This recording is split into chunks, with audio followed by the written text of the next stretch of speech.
51 બોલો 0.1 મીટર ત્રિજ્યા અને 2 આંટા. ત્રિજ્યા કેટલી કીધી? 0.1 મીટર.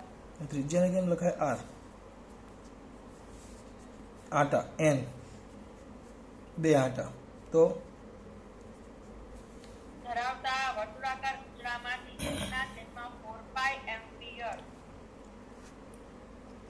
એટલે પ્રવાહ આવ્યો. પ્રવાહ એ બરાબર 1/4 એમ્પિયરનો પ્રવાહ. ઓકે, આગળ. પસાર કરતા પૂતળાના કેન્દ્ર પર ઉદ્ભવતું ચુંબકીય ક્ષેત્ર. તો ચુંબકીય ક્ષેત્રનું સૂત્ર શું આવશે? B = μ0I. કેન્દ્ર પર ને રિંગ કીધું છે ને, ગૂંચવું એટલે રિંગ જ થાય એના કેન્દ્ર પર μ0/2a અથવા r. પણ આ એક આંટા માટે છે. આપણે n આંટા છે એટલે ગુણ્યા n આવી જાય. 52 બોલો 52. કેપિટલ L લંબાઈનો એક અતિ લાંબો સોલેનોઇડ સ્મોલેસ્ટ સ્તરો ધરાવે છે. દરેક સ્તરમાં કેપિટલ N આંટાઓ છે. સોલેનોઇડનો વ્યાસ d છે અને તેમાંથી I જેટલો પ્રવાહ પસાર થઈ રહ્યો છે. તો સોલેનોઇડના કેન્દ્ર પર ચુંબકીય ક્ષેત્ર. પાછું એકવાર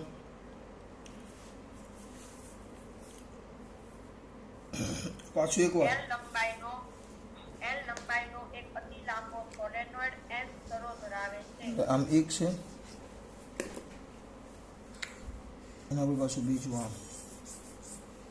આમ આવા છે ને, આમ ધ્યાનથી જુઓ ને તો 1 2 3 અપ ટુ આમ ચાલ્યા જ કરે. એની અંદર n સ્તરો છે, n 5 6 ને n સ્તરો. એની અંદર n સ્તરો છે. આમે ઉપરથી બતાવ્યું, આ 2 સ્તર છે ને એવા n સ્તરો ઉપર છે. તો આની લંબાઈ L છે, આની લંબાઈ L છે, બરાબર. આપણે સોલેનોઇડનું સૂત્ર શું આવે? આપણે સોલેનોઇડનું સૂત્ર, સોલેનોઇડનું ચુંબકીય ક્ષેત્રનું સૂત્ર B = μ0 ni. પણ આટા આપણે n દેશ કહી દઈએ, શાંતિ રાખજો. n દેશ આટા એના n દેશ, એકમ લંબાઈ દીઠ આટા. હવે એકમ લંબાઈ દીઠ આટા એટલે આમાં n. હવે હું એમ કહ્યું કે 10 આટા નહીં તો 10 એવા પાછા n સ્તરો છે. એટલે અહીંયા સૂત્ર 1 મિનિટ. પેલા કેટલા છે? ઓકે, સ્મોલ n છે, લાંબા સોલેનોઇડના n સ્મોલ સ્તરો છે, દરેકમાં n આટા છે. સ્તરો n સ્તરો અને એકમાં કેપિટલ N આટા. તમારા કુલ આટા થાય, કુલ આટા μ0 કુલ આટાના છેદમાં લંબાઈ આવે તો લંબાઈ તો L જ થાય. કુલ આટા તમારા કેટલા થાય? n × n આવે, બરાબર. તે લોકો એમ કીધું છે કોનાથી સ્વતંત્ર છે? તો જો d ને સમપ્રમાણમાં, આમાં d છે જ નહીં. જો ને ભાઈ, આમાં d નથી, વ્યાસ આવે જ નહીં, વ્યાસ સાથે કંઈ લેવા દેવા જ નહીં. એટલે d થી સ્વતંત્ર, d છે જ નહીં આમાં. એટલે આ d થી સ્વતંત્ર, d સાથે ને કોઈ જ લેવા દેવા નથી. જો ચલો આગળ 53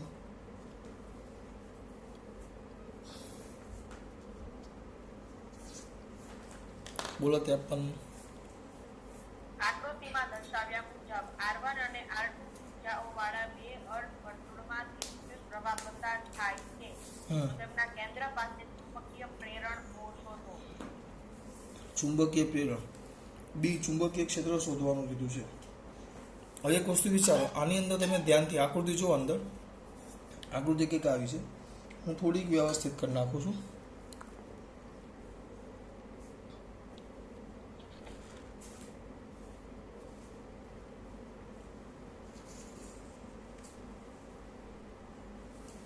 આમ છે, પ્રવાહ આમ જાય છે. આ જે છે આની ત્રિજ્યા R1 છે અને આ જે છે એની ત્રિજ્યા R2 છે. આ છે R1 છે ને આ છે R2 છે. આની ત્રિજ્યા R1 છે ને આની ત્રિજ્યા R2 છે અને પ્રવાહ આમ પસાર થાય છે.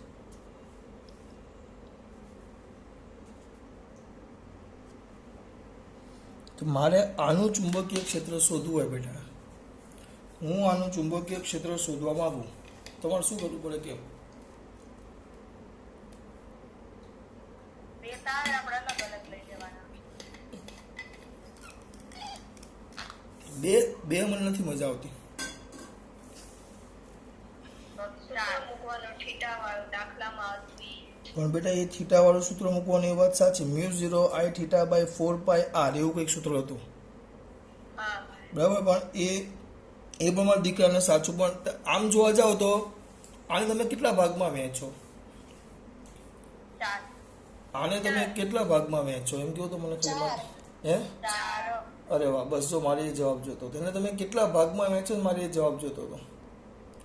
એમાં પૂરા બોલ્યા કે સર મેં 4 ભાગમાં વહેંચી. કયા 4? જો હું 4 તાર પાડું, આ પહેલો તાર, આ બીજો તાર, આ ત્રીજો તાર અને આ ચોથો તાર. હું 4 તારમાં એના ભાગ પાડું, 4 તારમાં, બરાબર. હું એને 4 તારમાં વહેંચું, જો સમજો. તો હવે મને એક વસ્તુ કહો, પહેલો તાર જો આપણે નિયમો તો હમણાં કીધેલો એ, તો આ જે બિંદુ છે, આ બિંદુ, એ બિંદુ આ તારમાંથી જ પસાર થાય. જો એટલે પહેલા તારનું ચુંબકીય ક્ષેત્ર B10 ડાયરેક્ટ જ, એમાં કોઈ મગજમારીમાં પડવાનું જ નહીં. સર, સીધી રેખામાં છે આમાં. એમાં નથી, એટલે તો મેં બધા આકૃતિ વ્યવસ્થિત દોરી. એ સીધી રેખામાં આમાં અહીંયા આવે કમ્પ્લીટ, આ સીધી રેખામાં જ છે કમ્પ્લીટ. આ 2 તાર, તો B1 પણ 0 થાય અને B3 પણ 0 થઈ જાય. હવે વધ્યા 2, બીજો અને ચોથો. તો આ R1 ત્રિજ્યાની અડધી રિંગ થઈ, R1 ત્રિજ્યાની અડધી રિંગ થઈ, અને આ R2 ત્રિજ્યાની અડધી રિંગ થઈ એના કેન્દ્ર પર. તો પહેલા આપણે બીજા તાર માટે લઈએ B2, જે R1 ત્રિજ્યાની અડધી રિંગ છે. સૂત્ર શું આવે? μ0 I બાય રિંગનું કેન્દ્ર તો 2R એટલે હું બોલું છું 2R1. μ0 I બાય 2A ના જગ્યાએ 2R1. હવે મને એક વસ્તુ કહેશો, ચુંબકીય ક્ષેત્રની દિશા ક્યાં આવશે?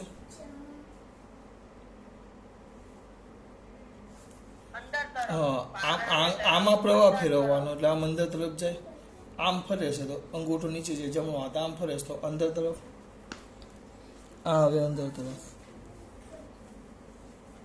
અને એ જ રીતે તમે B4 લો, B4 તો શું આવશે? B4 એટલે પ્રવાહ આમ જાય છે, અહીંયા કેન્દ્રમાં છે. સૂત્ર આવશે તમારું μ0 I બાય 2R2, એટલે આમ જ જાય છે, આમ એટલે આમ જશે, એટલે આમ અંદર જ આવે, એટલે આ પણ અંદર તરફ જ આવે, બંને અંદર તરફ જાય. આ બહુ મજા આવે, મને આ દાખલા બહુ ગમે. તો પરિણામી ચુંબકીય ક્ષેત્ર B બરાબર ડાયરેક્ટ B2 પ્લસ B4 કરી દેવું, B2 પ્લસ B4 કરી દેવું. સાંભળો પહેલાં તો μ0 I ડાયરેક્ટ લખું છું, μ0 I બાય 2 કોમન લઈ લીધું બંનેમાંથી, અને અંદર વધશે 1/R1 પ્લસ 1/R2. હવે જો ચોકડી ગુણાકાર હોય બરાબર. ઓકે આપણે આખી રિંગ લઈ લીધી કે વાંધો નહીં. તો આપણે આખી રિંગ લીધી, તો ભૂલી ગયા, બોયલો અડધી રિંગને લખી આખા રિંગની. તો અડધી રિંગ એટલે આનો અડધો ભાગ, એટલે અહીંયા 4 તો અહીંયા 4. બસ પછી આ ચોકડી ગુણાકાર લસા લઈ લેજો, તમારો જવાબ આવી જાય. μ0 I બાય 4 અહીંયા આવશે R1 પ્લસ R2 છેદમાં R1 R2. એટલે મારા દીકરા પોયરી બોલી હતી કે સર થીટાનું સૂત્ર પણ આવે, તો થીટાનું સૂત્ર આવું આવે, B is equal to μ0 I theta by 4πy, બરાબર. એટલે આ 4πr હતું, ત્રિજ્યા 4πr, રિંગ માટે જ આ સાચું સૂત્ર છે, 4πr છે. જોજો હવે તમે આ બંને અડધી રિંગ છે, થીટા પાઈ થાય, તો સૂત્ર આવે μ0 I થીટો થઈ ગયો તમારો પાઈ છેદમાં 4π ઇન્ટુ R. તો વ્યવસ્થિત લખો તો પાઈ ઉડી ગયા, તો μ0 I બાય 4R. જો સૂત્ર આવી ગયું અડધી રિંગનું.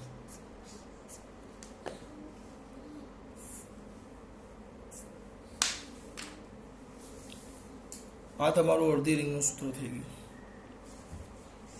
બોલો આમાં કઈ પ્રોબ્લેમ છે? આમાં ખબર પડે છે આર ત્રિજ્યા અને કેપિટલ એન આંટા ધરાવતી રિંગની અક્ષ પર x અંતરે રિંગને લીધે ઉદ્ભવતું ચુંબકીય ક્ષેત્ર. જાતે કરી નાખજો. સૂત્રના અંદર ખાલી કિંમત જ મૂકવાની છે 55. એમાં ટાઈમ નથી બગાડતો. જાતે ખાલી સૂત્ર મ્યુ0 i એ સ્ક્વેર છેદમાં શું હતું બોલો? રિંગનું આખું સૂત્ર બોલો. x અંતરે મ્યુ0 i એ a સ્ક્વેર છેદમાં 2a² plus x square whole raise to 3/2. 3/2 એમાંથી બધું અચળ કાઢી નાખવાનું, તમને તમારો જવાબ મળી જશે. ત્રિજ્યા કેપિટલ એના જગ્યાએ લોકોએ સ્મોલ આર લીધો છે, બરાબર? એ જોઈ લેજો. આગળ 55 બોલો.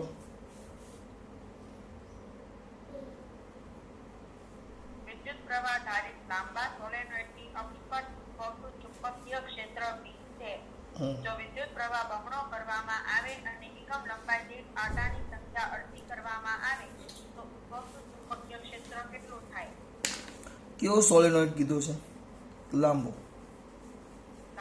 તો લાંબા સોલેનોઇડનું કોઈ સૂત્ર આવડે છે મારા છોકરાઓને? B = મ્યુ0 ni. અને આંટા પણ કીધા છે, mu capital N by L into I. આટલું યાદ રાખીએ આપણે, બરાબર? આ સૂત્ર આપણી પાસે છે સોલેનોઇડ છે. એટલે આ બેમાંથી જે વાપરવાનું હશે એ આપણે ચેક કરી લઈએ. આ બેમાંથી ગમે તે એક વાપરવાનું છે, એ આપણે હમણાં જોઈએ. મેં ખાલી 2 લખી નાખ્યા પહેલા. હવે મારા દીકરા થોડુંક ધ્યાન આપશે. કઈ શું કીધું છે? પ્રવાહ બમણો અને એકમ લંબાઈ દીઠ આંટાની સંખ્યા અડધી. તેનો મતલબ એમ થયો એક બમણું કરે છે ને એક અડધું કરે છે, તો એના એ જ રહેશે. આ જૂનું છે, આ જૂનું. નવાની વાત કરીએ, નવું તો નવામાં b = મ્યુ0 n i. તો મ્યુ0 n એટલે n એ અડધું કીધું છે n/2 અને i બમણું કીધું છે 2i. તો 2 ઉડી ગયા તો મ્યુ0 ni. તો આ તમારું b થઈ ગયું.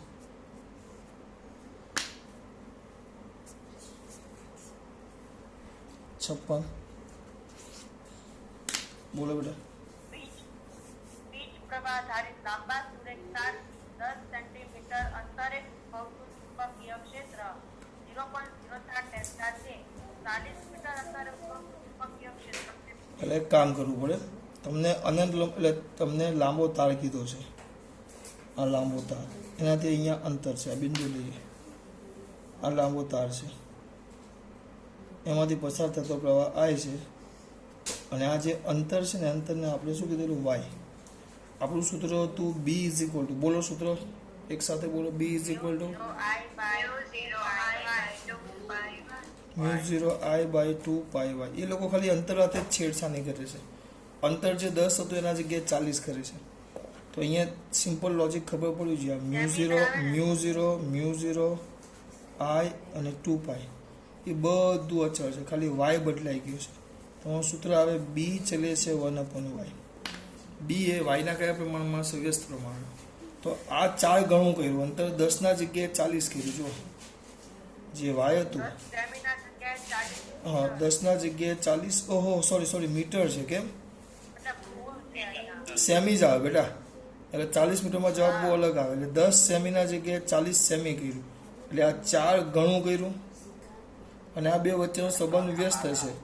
y 4 ગણો કર્યો, y ને 4 ગણો કર્યો, તો પછી a એટલે b તમારું ચોથા ભાગનો થાય. ચોથા ભાગનો એટલે 0.1 છે, 0.1 છે ને, ના 0.04 છે, તો 0.01 ટેસ્લા થાય. પહેલા 0.04 છે, તેનો 0.01 ટેસ્લા થાય. આગળ પછી કયું છે? બોલ. ની લંબાઈ 40 સેમી છે, તેના પર 500 આંટા આવેલા છે. 40 સેમી એટલે પોઈન્ટ 40 સેમી એટલે પોઈન્ટ શું થાય? 0.4 મીટર. કેટલા આટા કીધા બેટા તે? 500. 2 km. પછી અને તેમાંથી વહેતો વિદ્યુત પ્રવાહ 10 એમ્પિયરનો હોય તો 10 એમ્પિયરનો તો અંદરના વિસ્તારમાં ઉદ્ભવતું ચુંબકીય ક્ષેત્ર કેટલા ટેસ્લા? અંદરના વિસ્તારમાં ઉદ્ભવતું ચુંબકીય ક્ષેત્ર કેટલા ટેસ્લા એમ કીધું છે પેલા. અંદરના વિસ્તારમાં ઉદ્ભવતું ચુંબકીય ક્ષેત્ર કેટલા ટેસ્લા? એકવાર પાછું વાંચી ને બેટા. સોલેનોઇડ સમજી ગયો છો અહીંયા દે સોલેનોઇડ એના અંદરના વિસ્તારમાં બી શોધો. સોલેનોઇડનું સૂત્ર શું? આ બી ઇઝ ઇક્વલ ટુ મૂનની નાની જગ્યાએ કિંમત મૂકી દઉં μ0 એનના જગ્યાએ capital N by L into I. બરાબર. ચલો આગળ 58. સોલેનોઇડ પર કેપિટલ N આટા વીંટાળેલો તાર 10 એમ્પિયરનો વિદ્યુત પ્રવાહ સહન કરી શકે છે. I બરાબર 10 એમ્પિયર. જો તેની લંબાઈ 80 સેમી અને આડછેદની ત્રિજ્યા 3 સેમી હોય તો L બરાબર 80 સેમી એટલે 0.8 મીટર. ત્રિજ્યા R બરાબર 3 સેમી. તો જરૂરી તારની લંબાઈ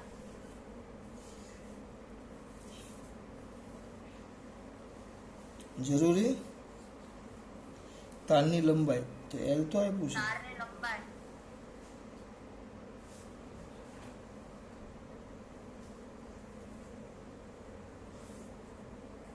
તારની લંબાઈ નથી શોધવાની બેટા.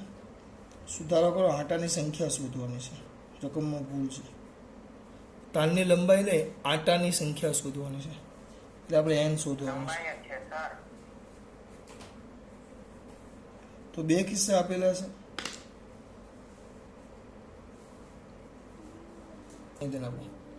હવે અહીંયા ધ્યાન આપો. સૂત્રમાં તમને એમ કીધું છે તારની લંબાઈ 80 સેમી છે. બરાબર.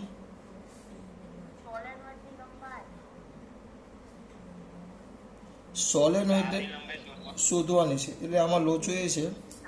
હા સમજી ગયો, હું સમજી ગયો ભાઈ, પણ આંખોથી દોરવા દેવા આમ છે.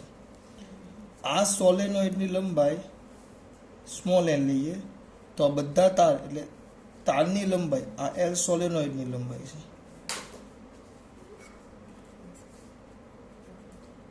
તમારે તારની લંબાઈ શોધવાની કીધી છે. તો L તારની લંબાઈ એટલે કેપિટલ L આવે. કેપિટલ L એટલે એક આંટાની લંબાઈ, એના એક આંટાની લંબાઈ કેટલી થાય? 2πr એના ગુણ્યા n એટલે n ઇન્ટુ 2πr. તારની લંબાઈ શોધવાની કીધી છે એટલે આપણે n ઇન્ટુ 2πr. એના માટે મારે પહેલાં n જોશે. n તેમાં એટલું બધું મગજમારી નથી કરવાની. n જોઈએ તો આપણું ચુંબકીય ક્ષેત્ર તમને આપેલું છે B બરાબર 2 ટેસ્લા છેલ્લે. તો સૂત્ર તમારું શું આવે સોલેનોઇડનું? B is equal to μ0 ni આવે તો μ0 capital N by small l into I. આ તમારો B આવ્યું. આ તમારો B આવ્યું. તો કરવાનું શું કંઈ જ નહીં. જો તમને અહીંયા B આપેલો છે, μ0 છે, L છે, I છે, તેના પરથી તમને આ n મળશે. આ n મળે અને જેવો તમને n મળી જાય એ nની કિંમત આની અંદર મૂકી દેવાની. તમારું કામ થઈ ગયું. એટલે વસ્તુ સમજો ખાસ. આ L એ સોલેનોઇડની લંબાઈ છે અને તારની લંબાઈ એટલે એક આંટાનો 2πr થવા n આંટા બધા ભેગા કરી નાખું તો મને તારની લંબાઈ બની જાય. જે તારમાંથી એક સીધો તાર છે એ તારને વાળીને આપણે સોલેનોઇડ બનાવ્યો છે તો તારની લંબાઈ L છે. એ તારની લંબાઈ L છે એટલે મારે શું કરવું પડે? આ L એક આંટા એટલે 2πr એવા n આંટા એટલે L ઇન્ટુ 2πr. તો મારે જોશે n. તો n એટલે B is equal to μ0 n એટલે આંટાની સંખ્યા છે એમાં સોલેનોઇડની લંબાઈ આયા. એ ભૂલ ન થાય. એ તમારી સોલેનોઇડની લંબાઈ છે. ચલો આગળ પછી બોલો બેટા કયો MCQ આવ્યો આપણે? 59 એટલે 5 નંબર. 59. ઓકે, ચલો બોલો શું આવશે? 0.2 મીટર ત્રિજ્યાવાળી આકૃતિમાં દર્શાવેલ તાર એક મિનિટ, તાર આકૃતિ, એક કામ કરું, આકૃતિ દોરું છું ત્યાં સુધી બધા વિચારો. ચલો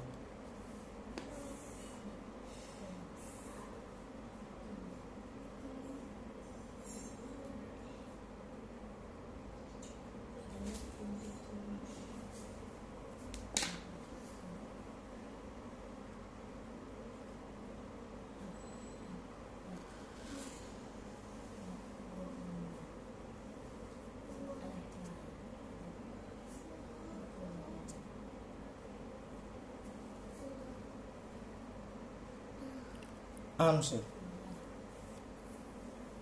ચલો બોલો બેટા હવે. 0.2 મીટર ત્રિજ્યાવાળી આકૃતિમાં દર્શાવેલ તારમાંથી વહેતો વિદ્યુત પ્રવાહ 6 એમ્પિયર છે. આર બરાબર પોઈન્ટ કેટલી કીધી છે? 2 મીટર. પ્રવાહ કીધો છે આઈ બરાબર 6 એમ્પિયર. 6 એમ્પિયર. પછી ઓ આગળ તો O બિંદુ આગળ ઉદ્ભવતા ચુંબકીય ક્ષેત્રનું મૂલ્ય.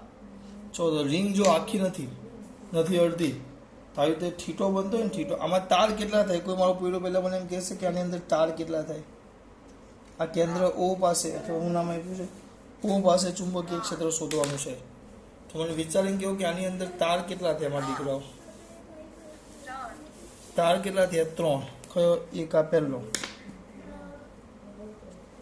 આ બીજો, આ રિંગ છે, અને આ ત્રીજો. તો પહેલાનું ચુંબકીય ક્ષેત્ર કેટલું થશે? B1. કેમ 0? કારણ કે તાર સીધો એ બિંદુમાંથી જ પસાર થાય. જો એની દિશામાં છે એટલે B1 0. તો તરતમાં પોયરા કહેશો તો B3 પણ 0 જ થઈ જાય. એની અક્ષ ઉપર જ છે, તારની અક્ષ ઉપર. તો હવે વધ્યો B2. તો B2 હમણાં જ બૂમ પાડીને કીધેલી, ખૂણો બનતો હોય જો પેલો, હા બોલો પેલા એટલે બોલવાનું, μ0 I theta by 4 pi r ત્રિજ્યા r, μ0 I theta by 4 pi r, μ0 I theta by 4 pi r. બોલો μ0 I theta by 4 pi r. બોલો μ0 I theta by 4 pi r. ચલો કિંમત મૂકો. ઓકે, ચલો આભાર આટલું મારી સાથે બોલવા માટે. માતાજી, ચલો અહીંયા દે, ક્યાં હતા આપણે? μ0 I કિંમત મૂકી દેશો ને પછી એ લોકોએ 2π - થીટા લેખા છે. આપણે 2π - 90 આપણે જો એમ નહીં વિચારવાનું, એ લોકોને જેવું નહીં વિચાર. આપણે એવું વિચારવાનું કે ખૂણો આ તાર અહીંયાથી આટલો થયો કે નહીં. અમુક જણા આને ધ્યાનમાં લઈ લે છે, એ નહીં દેવાનું, આ થોડો લેવાનો. તાર વડે કેટલો ખૂણો બન્યો? આ 90 બાદ કરી નાખો એટલો મળ્યો આટલો. હા, તાર વડે ડાયરેક્ટ લખી નાખવાનું આપણે 3π/2. અહીંયા છેદમાં 4π અને r એ જે હોય પાય ઉડી જશે. એટલે તમે કિંમત મૂકો એટલે જવાબ મળી જાય. આપણે તો એટલું જ જોવાનું કે તાર વડે કેટલો ખૂણો બને, બાકી વધે એ બધું નહીં. તાર વડે કેટલો ખૂણો બને એ જોવાનું. ચલો 60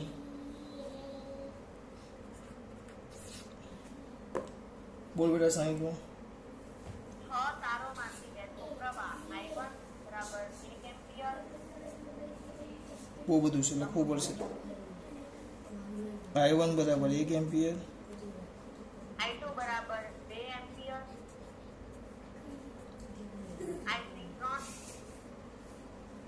I4 1, I5 4, I6 5. અને તે વૃત્તને લંબ રૂપે છે જે આકૃતિમાં દર્શાવ્યું છે. તો ટપ્પાવાળા બંધ પરિપથમાં રેખીય સંકલન છે.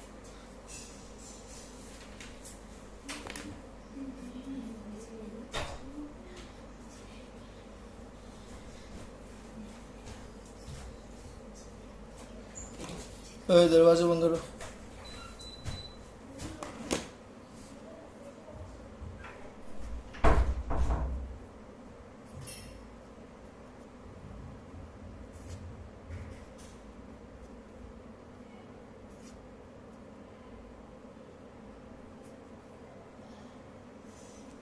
તમને શોધવાનું કીધું છે રેખા સંકલન. એટલે close integration vector B dot DL ચુંબકીય ક્ષેત્રનું રેખાસંકલન ઇઝ ઇક્વલ ટુ આવે મ્યુ 0 સિગ્મા આઈ. તમારા દીકરાઓને યાદ આવવું જોઈએ, મ્યુ 0 સિગ્મા આઈ કીધું છે તો આ બધા જ વિદ્યુત ભારોનો સરવાળો આવે, એટલે આ તો ભૂલી જાઓ, કારણ કે આ બી હોત ને તો બધા તાર 6 તારનું ચુંબકીય ક્ષેત્ર લેવું પડે. આ સમેશનમાં ખાલી જે અંદર હોય ને એ જ લેવાના, એટલે જે પૃષ્ઠ છે એની અંદર નથી લેવાના, એટલે આ 5.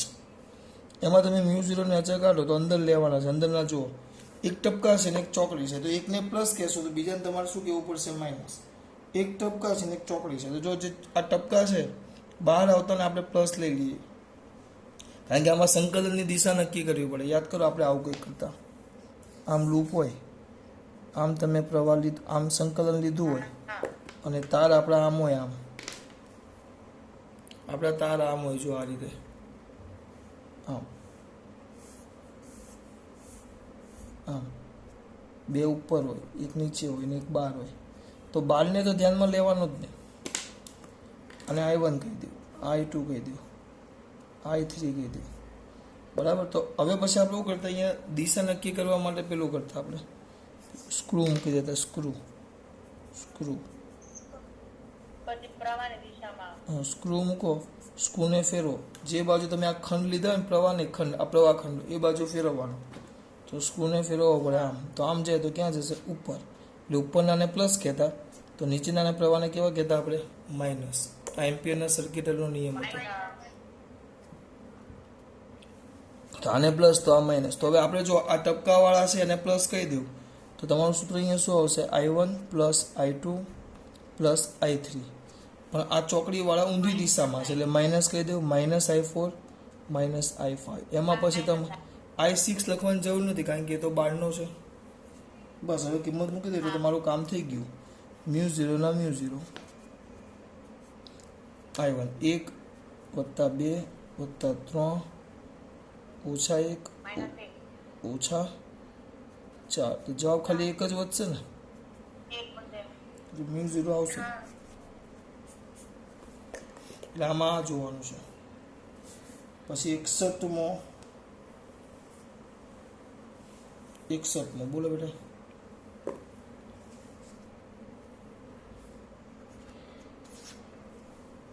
બોલ દીકરા. 61 I એક પ્રવાહધારી 8 ત્રિજ્યાની વર્તુળાકાર કોઇલની અક્ષ પર એક એવું અંતર શોધો કે જ્યાં અવતું ચુંબકીય ક્ષેત્ર કેન્દ્ર પરના ચુંબકીય ક્ષેત્ર કરતા 1/8 ભાગનું થાય. જો આ ત્રિજ્યાની વર્તુળાકાર કોઇલના અક્ષ પર એવું અંતર શોધો, તમને એમ કીધું છે મેન કે ત્યાંનું ચુંબકીય ક્ષેત્ર x અંતરે ચુંબકીય ક્ષેત્ર કેન્દ્ર પરના ચુંબકીય ક્ષેત્ર કરતાં 8મા ભાગનું, એટલે કે બી જે કેન્દ્ર છે એના ચુંબકીય ક્ષેત્રના 8મા ભાગનું પૂરું. હવે બે બાજુ કિંમત મૂકી દેવાની. આ આવે મ્યુ 0 I, બોલો શું આવશે? A² છેદમાં 2 A² પ્લસ X², આ 1/8 ગુણ્યા મ્યુ 0 I બાય 2A. બરાબર ને બેટા? 3/2 કેમ 3/2?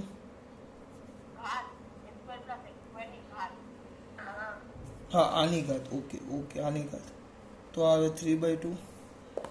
તો જે ઉડાડો મ્યુ 0 I ઉડી ગયા, આ 2 ઉડી ગયા, આ એટલે A³ થઈ જશે. જો તો 8A³ is equal two A² plus small x² અને 3/2. હવે આનું ઘનમૂળ લઈ લો. ઘનમૂળ તો ઘનમૂળ લો તો અહીંયા આવશે 2A. હો બાળકો, ઘનમૂળ લેવું એટલે 2A is equal two A² plus x² એની 1/2 ઘાત. ઘનમૂળ લીધું. હવે વર્ગ લઈ લો. વર્ગ લેતા તો આ થશે 4A² બરાબર આનો વર્ગ લેવો એટલે A² પ્લસ x². ટૂંકમાં અહીંયા લખી નાખું છું, પાછળ પાનું ફેરવવું ન પડે એટલે. તો 3A² બરાબર x². તો x ઇઝ ઇક્વલ ટુ √3 એ, પણ એ બરાબર એ લોકોએ આર આપ્યો છે √3 આર. આ તમારો 61મો MCQ, સુપર MCQ. પછી 62મો MCQ. અને આકૃતિમાં એક મિનિટ દર્શાવ્યા 62મો આજનો છેલ્લો. શેમાં દર્શાવ્યા અનુસાર? આકૃતિમાં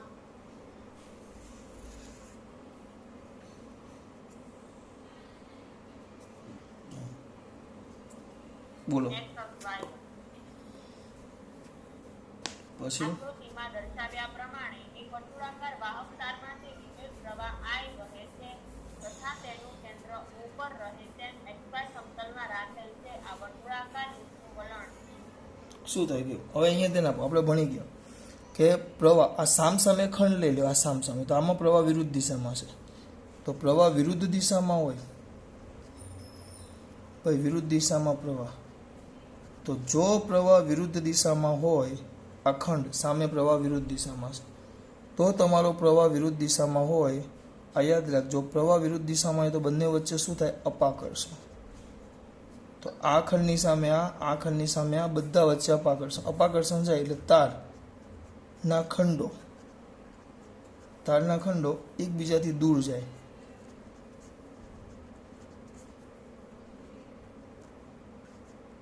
દૂર જાય એટલે તમારી રિંગ જે છે ને, એ રિંગનું પ્રસરણ થાય.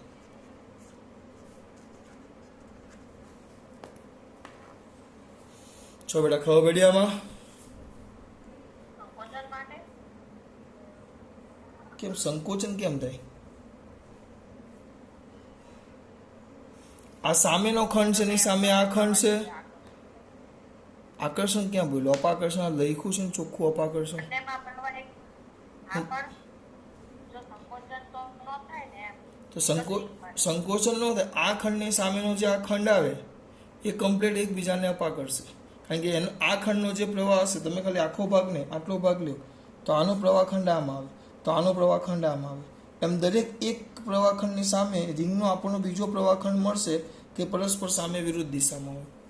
વિરુદ્ધ દિશામાં હોય તો વિરુદ્ધ દિશામાં પ્રવાહ હોય, વિરુદ્ધ દિશામાં પ્રવાહ હોય. આપણે ભણી ગયા કે આમ તાર હોય, તારમાં સમાન દિશામાં પ્રવાહ હોય અને તાર હોય, બંને વિરુદ્ધ દિશામાં પ્રવાહ હોય. તો સમાન દિશામાં પ્રવાહ હોય તો બંને વચ્ચે શું થાય બેટા? આકર્ષણ. અને વિરુદ્ધ દિશામાં પ્રવાહ હોય તો બંને વચ્ચે શું થાય? અપાકર્ષણ. તો આ બંને વચ્ચે અપાકર્ષણ થાય એટલે આ બે દૂર જાય, આ બંને વચ્ચે અપાકર્ષણ જાય, આમ દૂર જાય. દરેક ખંડ એકબીજાથી દૂર જવાનો પ્રયત્ન કરે એટલે રિંગ આમ આ તો આને ધક્કો મારે, આને ધક્કો મારે, આને ધક્કો મારે, આને ધક્કો મારે. ટૂંકમાં બધા એકબીજાને ધક્કો મારે એટલે આમ રિંગ કેવી થાય? રિંગનો પ્રશ્ન થાય. ચલો, ખબર પડી બેટા? ખબર પડી? હાથ ઊંચા કરો. ચલો, ખાસ વાત, જય શ્રી કૃષ્ણ.